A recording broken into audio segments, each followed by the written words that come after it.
नमस्कार, मैं हूं आपके साथ श्वेता झा। शाम के 7 बज चुके हैं और 7 गुड न्यूज के साथ रोज की तरह हम हाजिर हैं। हम आपको आज के 7 गुड न्यूज के बारे में बताएंगे और सबसे पहले बात आज की सबसे बड़ी गुड न्यूज की करेंगे। आज राष्ट्रपति द्रौपदी मुर्मू ने उस राफेल फाइटर जेट से उड़ान भरी जिसने ऑपरेशन सिंदूर के दौरान पाकिस्तान को घुटनों पर बैठने के लिए मजबूर कर दिया। ऐसे में हमारी आज की जो पहली गुड न्यूज है वो है राफेल में राष्ट्रपति की उड़ान का ऑपरेशन सिंदूर कनेक्शन। जी आपको बता दें कि राष्ट्रपति ने इस ऐतिहासिक उड़ान के दौरान फाइटर पायलट शिवांगी सिंह से भी मुलाकात की, जिनको पकड़ने का पाकिस्तान ने फर्जी दावा किया था। यानी कि राष्ट्रपति ने अपनी ऐतिहासिक उड़ान से दुश्मनों को अपने देश की मजबूत वायु शक्ति और सशक्त नारी शक्ति का दोहरा संदेश दिया।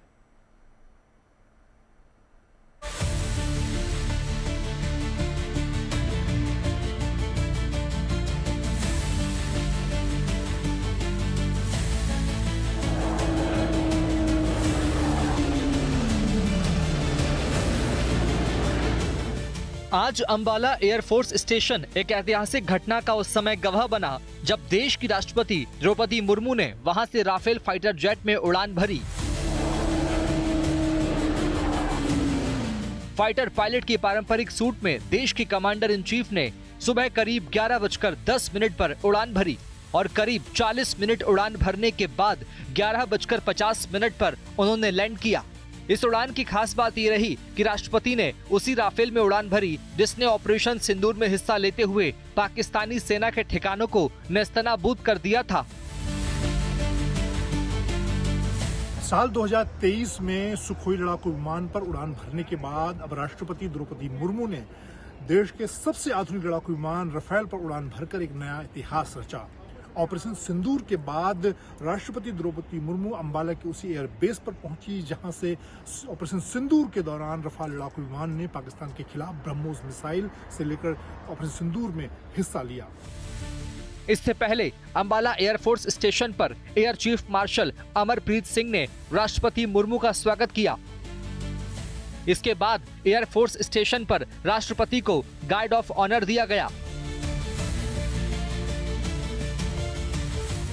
इस दौरान राष्ट्रपति ने स्क्वाड्रन लीडर शिवांगी सिंह के साथ भी मुलाकात की। शिवांगी सिंह राफेल की वही पायलट है जिनके बारे में पाकिस्तान ने फेक न्यूज फैलाते हुए दावा किया था कि ऑपरेशन सिंदूर के दौरान उन्होंने शिवांगी को पकड़ लिया था। हालांकि पाकिस्तान की दावों की हवा सेना ने तुरंत निकालते हुए इसे फर्जी करार दिया था। राष्ट्रपति द्रौपदी मुर्मू ने इस दौरान अंबाला एयरबेस पर स्क्वाड्रन लीडर शिवांगी सिंह से भी मुलाकात की, जो राफेल की पायलट हैं और जिनके बारे में पाकिस्तान ने दुष्प्रचार किया कि उन्हें ऑपरेशन सिंदूर के दौरान अगवा कर लिया गया। राष्ट्रपति मुर्मू भारतीय वायुसेना के 2 फाइटर विमानों में उड़ान भरने वाली भारत की पहली राष्ट्रपति हैं। इससे पहले 7 अप्रैल 2023 को उन्होंने असम के तेजपुर एयरफोर्स स्टेशन से सुखोई 30 MKI फाइटर जेट में उड़ान भरी थी। राष्ट्रपति ने अपनी इस ऐतिहासिक उड़ान के साथ एक तीर से कई निशाने लगाए, चाहे भारतीय वायुसेना की बढ़ती ताकत हो, भारतीय वायुसेना में महिला पायलट की बढ़ती भूमिका हो, या फिर जो दुश्मन देश हैं उनको भी भारतीय वायुसेना की ताकत को दिखाने का काम किया। Manjeet Negi, Delhi, good news today. और इस साल देश लौह पुरुष सरदार वल्लभ भाई पटेल की 150वीं जयंती मनाने जा रहा है। इस मौके पर 31 अक्टूबर को गुजरात में स्टैच्यू ऑफ यूनिटी पर भव्य समारोह का आयोजन होने जा रहा है। ऐसे में हमारी अगली यानी कि जो दूसरी गुड न्यूज है वो है सरदार पटेल की जयंती पर भव्य परेड की तैयारियां तेज। आपको बता दें, इस बार गुजरात में स्टैच्यू ऑफ यूनिटी पर होने वाला समारोह खासा भव्य और यादगार होने वाला है। इस मौके पर यहां एक भव्य परेड का आयोजन किया जा रहा है जिसमें केंद्रीय सशस्त्र पुलिस बल और राज्यों के पुलिस बल अपने कौशल, अनुशासन और वीरता का प्रदर्शन करेंगे।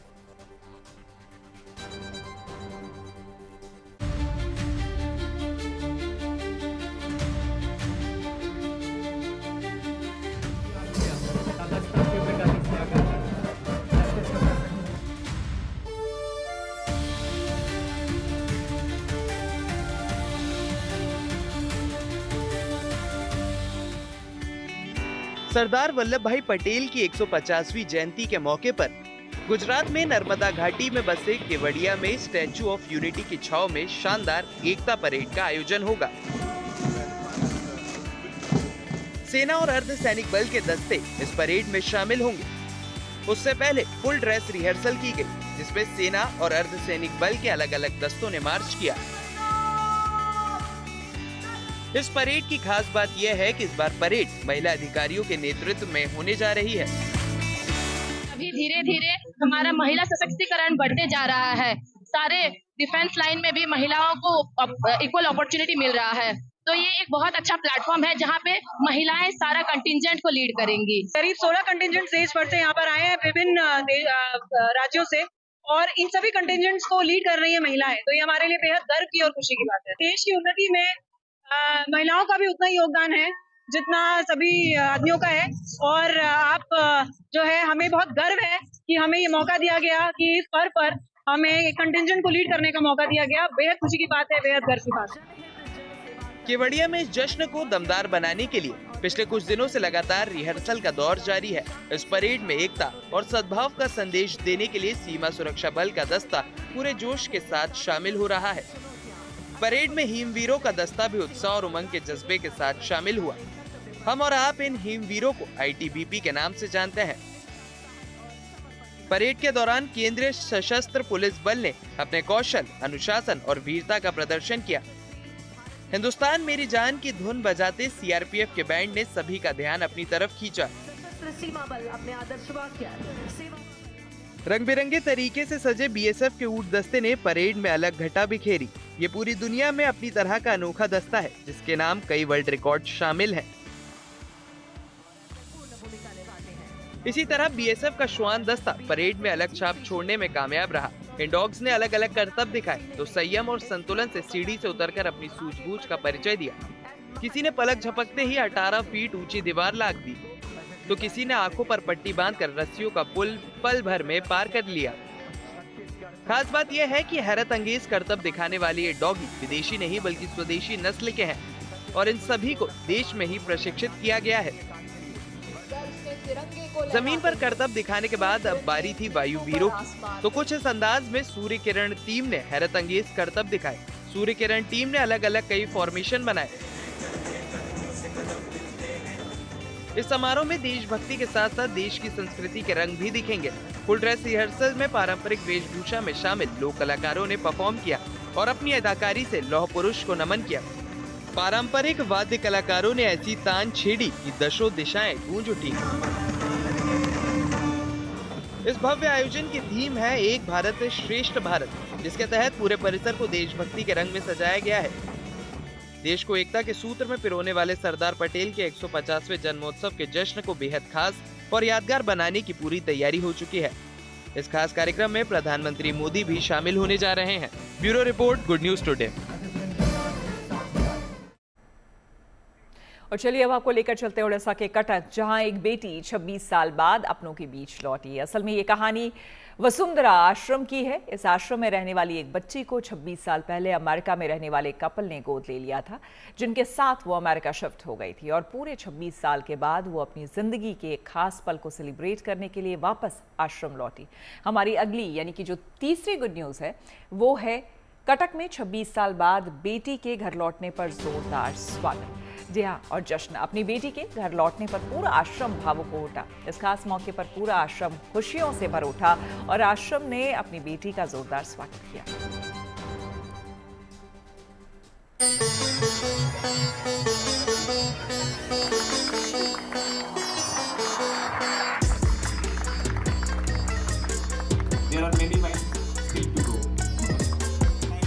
कटक का वसुंधरा आश्रम रंग बिरंगी लड़ियों से रोशन है।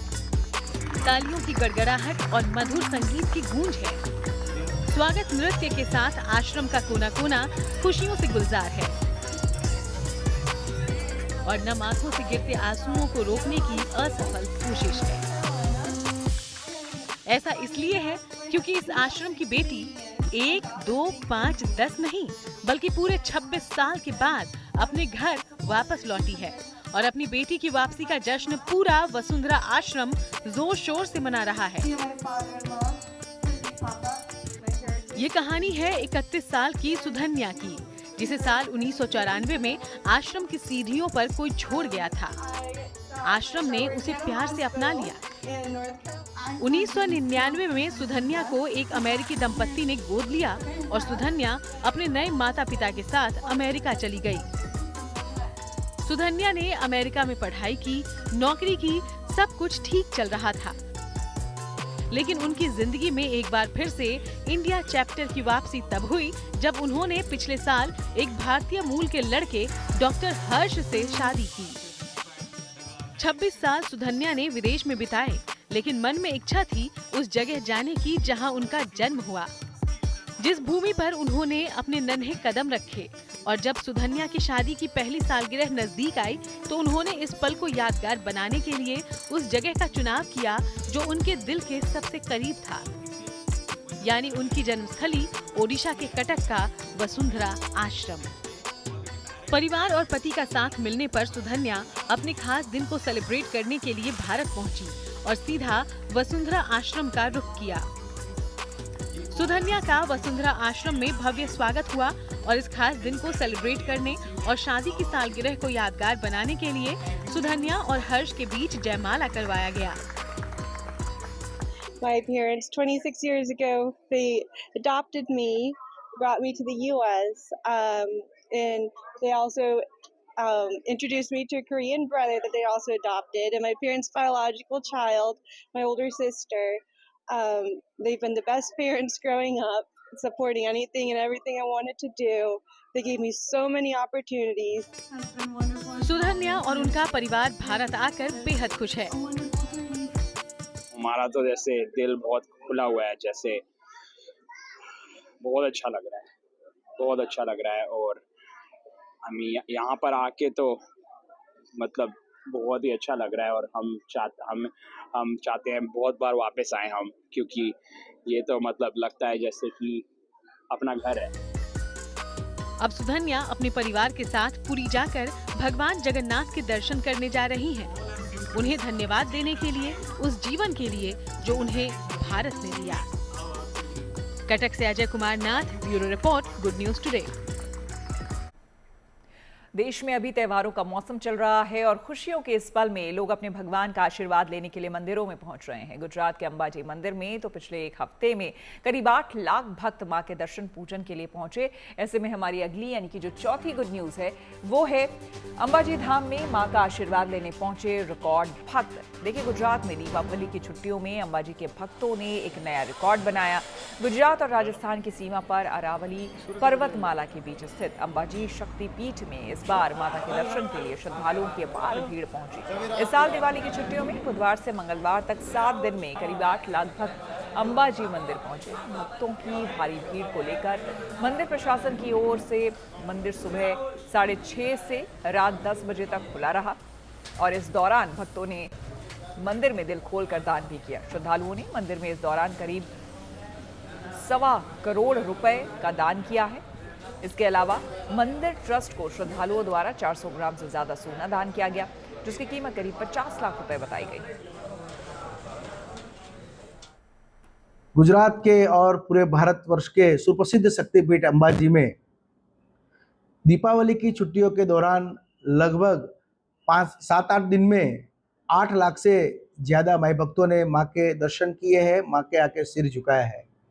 और उन भक्तों की ओर से मंदिर ट्रस्ट को दान भी अच्छा मिला है। लगभग 1.25 करोड़ એટલે કે 1.25 करोड़ रुपये का दान मंदिर ट्रस्ट को प्राप्त हुआ है और कुछ भक्तों ने गोल्ड भी दान किया है। प्रभु श्री राम की नगरी अयोध्या एक बार फिर से आस्था का महासागर वहां उमड़ने वाला है। यहां पर 14 कोसी और 5 कोसी परिक्रमा के लिए लाखों श्रद्धालु पहुंच चुके हैं। ऐसे में हमारी अगली यानी कि जो 5वीं गुड न्यूज है वो है अयोध्या में पंचकोसी परिक्रमा के लिए उमड़ा जन सैलाब। जी हां, कार्तिक माह में होने वाली 14 कोसी और पंचकोसी परिक्रमा के लिए अयोध्या में लाखों श्रद्धालु पहुंच चुके हैं। गुरुवार 30 अक्टूबर की सुबह 4:21 पर शुभ मुहूर्त में 14 कोसी परिक्रमा का शुभारंभ होगा, जबकि पंचकोसी परिक्रमा 1 नवंबर को सुबह 4:25 से शुरू होगी। इस खास मौके के लिए अयोध्या पूरी तरह से तैयार है। और यहां पर लाखों श्रद्धालु पहुंच चुके हैं। प्रशासन ने परिक्रमा मार्गों पर सुरक्षा और श्रद्धालुओं की सुविधाओं के लिए पुख्ता इंतजाम किए हैं। परिक्रमा के दौरान किसी प्रकार की समस्या ना हो, इसके लिए अयोध्या को सुरक्षा की दृष्टि से छावनी में तब्दील कर दिया गया है। जगह जगह सीसीटीवी कैमरे लगाए गए हैं। और काशी में देवताओं के महापर्व देव दीपावली की तैयारी शुरू हो गई है। कार्तिक मास की पूर्णिमा तिथि पर दीपों के इस त्योहार का आयोजन होता है। इस दौरान भोले बाबा की नगरी लाखों दियों से रोशन हो उठती है। इस दौरान काशी में पर्यटकों और श्रद्धालुओं की भारी भीड़ उमड़ती है। इस खास आयोजन की तैयारी जोर शोर से चल रही है। ऐसे में हमारी अगली यानी कि जो छठी गुड न्यूज है वो है देव दीपावली में 10 लाख दियों से रोशन होंगे गंगा के घाट। जी हाँ, आपको बता दें 5 नवंबर को काशी विश्वनाथ मंदिर से लेकर जीवन दायिनी गंगा के दोनों तरफ मौजूद घाट दियों और रंग बिरंगी लाइटों से जगमगा उठेंगे। देव दीपावली के लिए काशी भव्य तौर पर सजाई जा रही है। क्या है इस साल की तैयारी, देखिए रोशन जायसवाल की रिपोर्ट। यूं तो सनातन धर्म में दीपदान का बहुत बड़ा महत्व है और अगर महाकार्तिक का हो और स्थान काशी का हो तो ये कई गुना और भी ज़्यादा बढ़ जाता है। इस समय वाराणसी के हम पंचगंगा घाट पर मौजूद हैं और इसी घाट से अब से 40 वर्षों पहले देव दीपावली की शुरुआत हुई थी, क्योंकि पूरे कार्तिक महीने में इस घाट पर दीपदान का बहुत बड़ा महत्व माना जाता है। पुण्य की प्राप्ति होती है, जिसकी पूर्णाहुति कार्तिक पूर्णिमा के दिन होती है।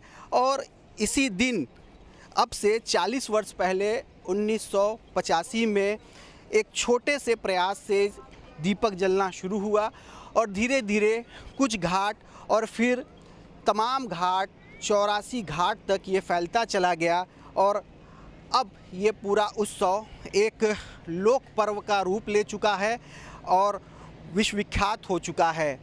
सरकारी तौर पे मदद कुछ वर्षों पहले शुरू हुई और लाखों दिए जलने लगे। इस बार भी 10 लाख दिए सरकार की तरफ से, पर्यटन विभाग की तरफ से जलाए जाने का लक्ष्य रखा गया है। और न केवल गंगा के पक्के घाटों बल्कि इसके समानांतर जो रेत का सामने वाला हिस्सा है, लगभग 7 किलोमीटर से लंबा ये दायरा है, यहाँ पर भी दीपदान होता है। इसके गवाह बनने के लिए न केवल काशी बल्कि देश बल्कि पूरी दुनिया से श्रद्धालु आस्थावान पर्यटक आते हैं। और इस बार ख़ास तौर पर यहाँ 10 मिनट का ग्रीन फायर क्रैकर शो होगा, जो मणिकर्णिका घाट यानी गंगा द्वार विश्वनाथ धाम के ठीक सामने की ओर होगा। जैसे जैसे मौसम करवट ले रहा है वैसे वैसे कुदरत के हसीन नज़ारों का दीदार भी लोगों को होने लगा है। उत्तराखंड के चमोली जिले में देवताल तो नवंबर से पहले ही पूरी तरह से बर्फ से ढक गया है। ऐसे में हमारी अगली यानी कि 7वीं और आखिरी जो गुड न्यूज़ है वो है पहाड़ों पर बिछी बर्फ की सफ़ेद चादर, बद्रीनाथ में बढ़ी ठंड। जी हाँ, आपको बता दें पहाड़ों पर बर्फ की सफेद चादर बिछी है, हर तरफ केवल बर्फ ही बर्फ है। ऐसे में 4 धाम यात्रा के लिए जो श्रद्धालु बद्रीनाथ पहुंच रहे हैं उन्हें खूबसूरत नजारा देखने को मिल रहा है।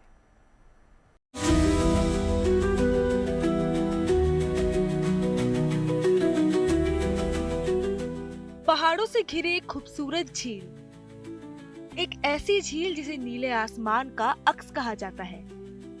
नाम है देवताल झील। 18,000 फीट की ऊंचाई पर मौजूद ये झील माणा गांव से करीब 52 किलोमीटर की दूरी पर है।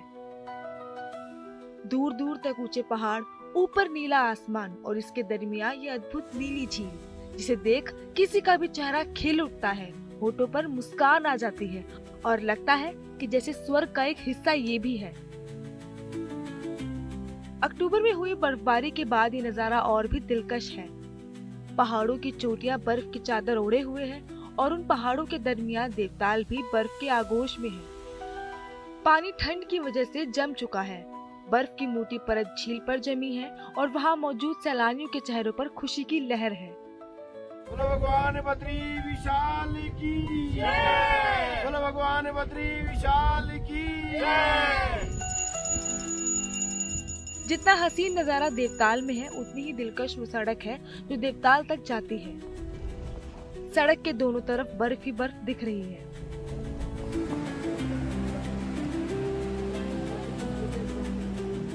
चमोली के ऊपरी इलाकों में बर्फ जमी है तो बद्रीनाथ धाम में भीषण ठंड से सब कुछ जमने लगा है। लेकिन बर्फीली हवाओं के बीच बद्रीनाथ धाम में भक्तों की भीड़ कम नहीं हुई है। 25 नवंबर को धाम के कपाट शीतकाल के लिए बंद होने हैं, लेकिन इन अंतिम दिनों में श्रद्धालुओं की संख्या में जबरदस्त इजाफा देखने को मिल रहा है। बद्रीनाथ धाम की यात्रा अब अंतिम चरण में है। ऐसे में जैसे ही बद्रीनाथ धाम में मौसम बदलता है या फिर सुबह के समय की बात करें या शाम की बात करें, पहाड़ी चोटियां बर्फ से लगदग दिखाई दे रही हैं। ऊंचाई वाली जगहों पे बर्फ है। वहीं बद्रीनाथ धाम में कड़ाके की ठंड अब देखने को मिल रही है। खासकर सुबह और शाम के समय सबसे ज़्यादा ठंड बद्रीनाथ धाम में देखने को मिल रही है, जब बर्फीली हवाएं और यहाँ पे पानी पूरी तरह से ठंड में जम रहा है। बद्रीनाथ धाम की यात्रा अभी भी 1 महीने के लगभग शेष रह गई है। ऐसे में कहीं ना कहीं जो तीर्थयात्री हैं आने वाले हैं उनको ठंड से 2-4 होना पड़ सकता है। बद्रीनाथ धाम में दिन में कभी धूप तो कभी छांव का दौर चल रहा है। दोपहर में गुनगुनी धूप थोड़ी राहत देती है, लेकिन सुबह, शाम और रात के समय हाड़ कंपा देने वाली ठंड पड़ रही है। हालांकि कड़ाके की ठंड के बावजूद भक्ति का जज्बा बरकरार है। प्रकृति की गोद में बसे इस धाम की सर्द सुंदरता भी भक्तों को आकर्षित कर रही है। Kamal Nayan, Silodi, Chamoli, good news today. तो इसी के साथ 7 बजे 7 गुड न्यूज में मेरे यानी कि श्वेता झा के साथ फिलहाल इतना ही। देश दुनिया के तमाम पॉजिटिव खबरों के लिए देखते रहिए गुड न्यूज टुडे।